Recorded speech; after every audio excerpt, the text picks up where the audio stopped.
Welcome to the Daily Insights That Matter. Now, the current state of the Chinese economy has garnered significant attention. Now, this trajectory has been evident across a range of significant indicators, which we've elaborated in our recent Third Empire video. Now, for instance, both property sales and the construction activity has been sluggish. Retail sales have been slowing down, and the employment statistics are not looking promising either. Additionally, China's exports have also been falling drastically to the tune of approximately 14.5% when compared to the same period last year. Now, to add on to their woes, China's CPI or consumer price inflation, which is now making headlines.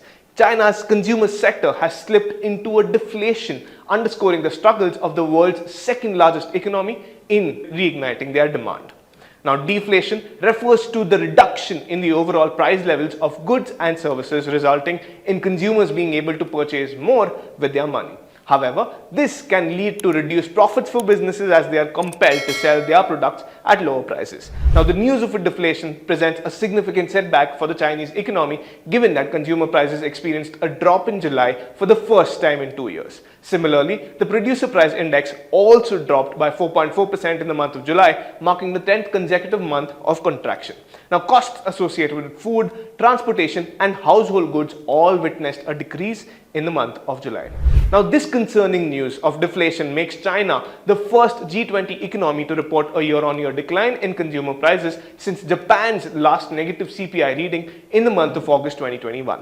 Now, China's economic growth following the pandemic has unfolded at a pace which is considerably lower than anticipated both domestically and on the global stage. Now, despite implementing various policies to bolster the economy, the revival of activity within the nation has been sluggish.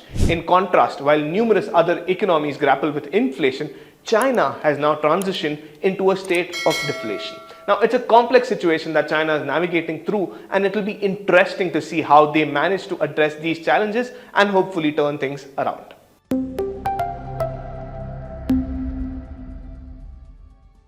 Now, after experiencing a year-long decline, inflation in the United States saw an increase in the month of July, primarily due to higher housing costs. Now, the inflation rate for July went up by 0.2 percentage points compared to the previous month, matching the rise observed in the month of June as well. Now, on an annual basis, the inflation rate reached 3.2% in July, which is a rise that was smaller than anticipated.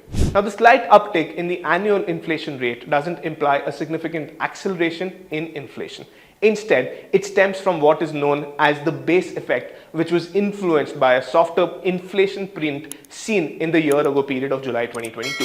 Now, this modest increase supports the argument for the Federal Reserve to maintain current interest rates at its upcoming meeting in September. Now, excluding the volatile prices of food and energy, core inflation, which is a more stable measure, increased by 0.2% in July as well, mirroring the rate of the previous month. Now, the yearly core inflation figure stood at 4.7%, which is a slower pace than June, marking the lowest level since October 2021. Now, the monthly inflation numbers for both headline and core inflation were in line with expectations of analysts as polled by Refinitiv, while the annual figures were slightly below the forecasts. Over the last 18 months, the Federal Reserve has raised interest rates from near zero to a 22-year high of 5.25 to 5.5%. Now, after hitting a peak rate of 9.1% last summer, headline inflation has been moving closer to the Fed's target of 2%. Nevertheless, core inflation has remained persistently elevated over the time, creating pressure on the US central bank to maintain higher interest rates for an extended period. Now, July's report, in particular the improvement in the core inflation, may ease the pressure on the Fed to raise rates further this year. Now, the Fed chair, Mr. Jerome Powell, had also said last month that the central bank would decide on further rate increases on a meeting-by-meeting basis. With that, this is Raj Mehta signing off, wishing you and your loved ones the very best. Thank you. Did you like watching this video? Then download our app, Informed Investor, to watch more such informative and interesting videos.